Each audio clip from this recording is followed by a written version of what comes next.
नमस्कार। हिंदी साहित्य के बीए प्रथम वर्ष के सिलेबस में कहानियों के साथ साथ हम अध्ययन करेंगे काव्य का। आप लोगों के काव्य में हिंदी साहित्य का इतिहास का जो पार्ट है उसमें आदिकाल और भक्तिकाल है। बीए पार्ट फर्स्ट के सिलेबस में 9 कवि दे रखे हैं। उनमें ढोला मारूरा दूहा, विद्यापति, चंद बरदाई, कबीरदास, महाकवि सूरदास, गोस्वामी तुलसीदास, मलिक मोहम्मद जायसी, मीराबाई और रसखान है। इसी श्रृंखला में आज हम पढ़ते हैं कवि सूरदास को। कवि सूरदास के पद पढ़ने से पहले हम इनका थोड़ा सा परिचय जान लेते हैं। महात्मा सूरदास का जन्म रुनकता नामक ग्राम में हुआ था। जनश्रुति के अनुसार इन्हें जन्मांध माना जाता है। इनके गुरु वल्लभाचार्य थे। ब्रज में गऊ घाट पर श्रीनाथ जी के मंदिर में रहकर कृष्ण की भक्ति में तन्मय होकर नित्य नए पद बनाकर भगवान को अर्पित करना इनका प्रमुख कार्य था। सूर सागर, सूर सारावली और साहित्य लहरी इनके प्रसिद्ध ग्रंथ हैं। सूरदास हिंदी साहित्य की भक्ति काल की सगुण शाखा के प्रमुख और सर्वश्रेष्ठ कवि हैं। इन्होंने भगवान कृष्ण की बाल लीला, रूप माधुरी, मुरली महिमा, संयोग और वियोग श्रृंगार, विनय और भ्रमर गीत प्रसंगों का विस्तार पूर्वक वर्णन किया है। इनके काव्य में वात्सल्य और श्रृंगार रस की प्रमुखता भी रही है। यौवन काल के तथा श्री कृष्ण के बाल्यकाल की रमणीयता को इन्होंने अनेक सुंदर परिस्थितियों और विशद चित्रण के माध्यम से प्रस्तुत किया है। वस्तुतः सूर कृष्ण के अनन्य सखा थे। इनकी जो भक्ति है वो सख्य भाव की है। अष्टछाप के कवियों में सर्वश्रेष्ठ कवि माने गए हैं सूरदास। गीति काव्य और मुक्तक छंद में इन्होंने अपने काव्य की रचनाएं की हैं। इनकी सभी रचनाएं गेय हैं। निर्गुण का खंडन करके सगुण की स्थापना करने में इन्होंने अभूतपूर्व सफलता अर्जित की है। एक जगह सूरदास लिखते भी हैं कि सब विधि अगम विचार ही ताते सूर सगुण लीला पद गावे। अर्थात सगुण भक्ति को मैंने सभी प्रकार से परख कर देखा है, उसके बाद ही इन पदों की मैंने रचना की है।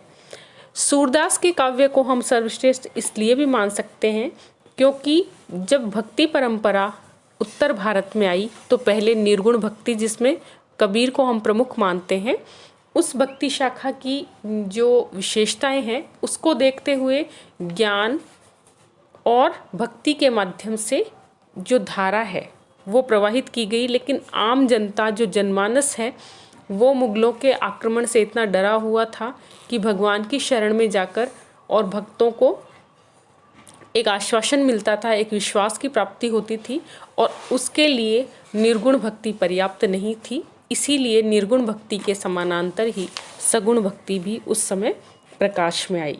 सूर हिंदी की भक्ति साहित्य आकाश में सूर्य की सदैव पाठकों के सामने चमकते रहे हैं और चमकते रहेंगे।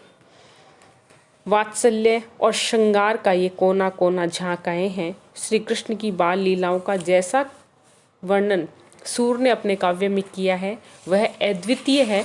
उस वर्णन को देखकर कुछ लोग तो ये मानते हैं कि सूर जन्मांध थे ही नहीं। संयोग वर्णन में भी गोपियों के साथ कृष्ण की उछल कूद और हास विलासमयी क्रीड़ाओं के यथार्थ चित्र सूर ने अपनी लेखनी से खींचे हैं। हम जो पद बीए फर्स्ट के सिलेबस में पढ़ने जा रहे हैं उनमें भ्रमर गीत की विरह दशाओं का वर्णन किया है। सूर ने जो अपना भ्रमर गीत लिखा है उसका प्रमुख उद्देश्य था प्रेम की स्थापना और सगुण पर निर्गुण पर सगुण की विजय।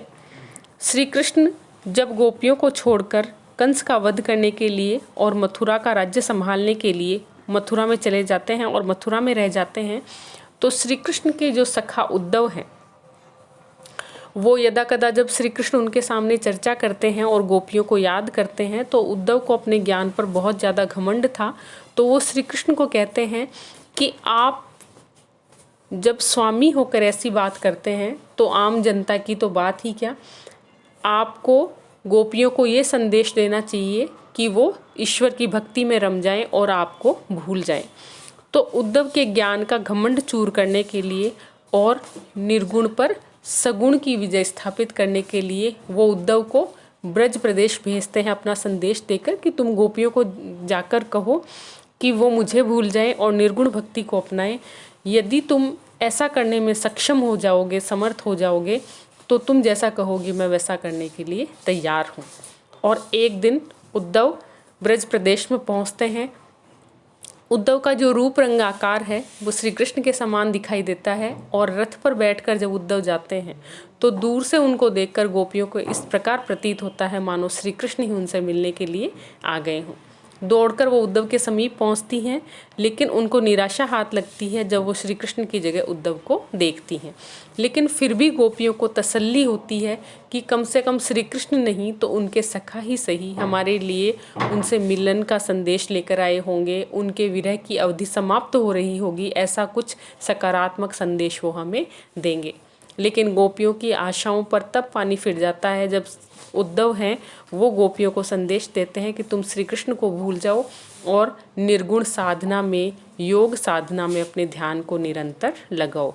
तो भ्रमर गीत में गोपियों के वाक चातुर्य के माध्यम से, उनकी वाग विदग्धता के माध्यम से गोपियाँ अनेक प्रकार से जो तर्क उद्धव के सामने रखती हैं उसके माध्यम से यहाँ पर सूरदास ने सगुण भक्ति की विजय स्थापित की है और गोपियों के अनन्य और एकनिष्ठ प्रेम की महत्ता को अनेक तर्कों के माध्यम से यहाँ स्थापित किया है। तो आइए हम पढ़ते हैं यहाँ पर सूरदास का ये प्रथम पद जो आपके पाठ्यक्रम में सम्मिलित है।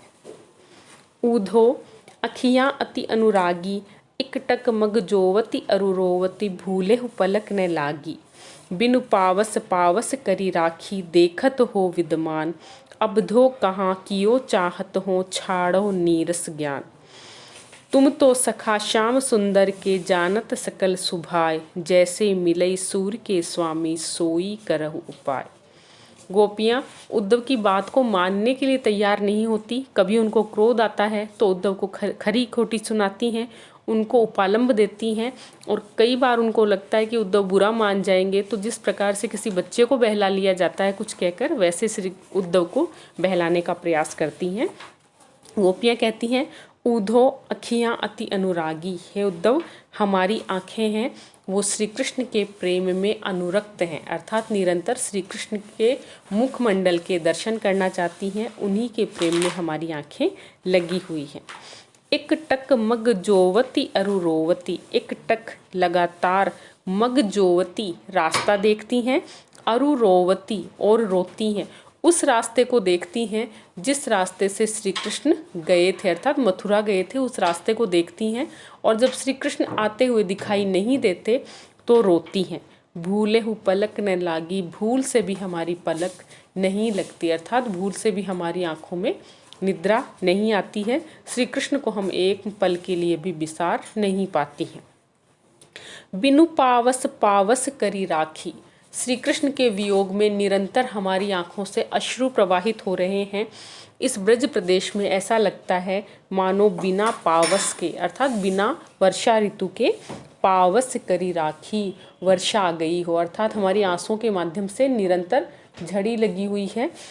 देखत हो विद्यमान, हम आपसे कोई झूठ वो नहीं बोल रही हैं, आप स्वयं विद्यमान हो और ब्रज प्रदेश की स्थिति देख रहे हो। अब धो कहाँ कियो चाहत हो, अब गोपियों को क्रोध आता है तो उद्धव को कहती है कि हम पहले से इतनी दुखी हैं, उस पर आप अपनी महिमा, अपनी ज्ञान साधना का बखान करके श्री कृष्ण से दूर होने की जो बात हमें कह रहे हो, उस बात को कहकर कहाँ की ओ चाहत हो, अब आप और क्या करना चाहते हो, अर्थात ये ब्रज प्रदेश श्री कृष्ण के बिना पहले ही अस्त व्यस्त है, अब आप हमें और कितना रुलाना चाहते हो, इस ब्रज प्रदेश की दशा और कितनी खराब करना चाहते हो।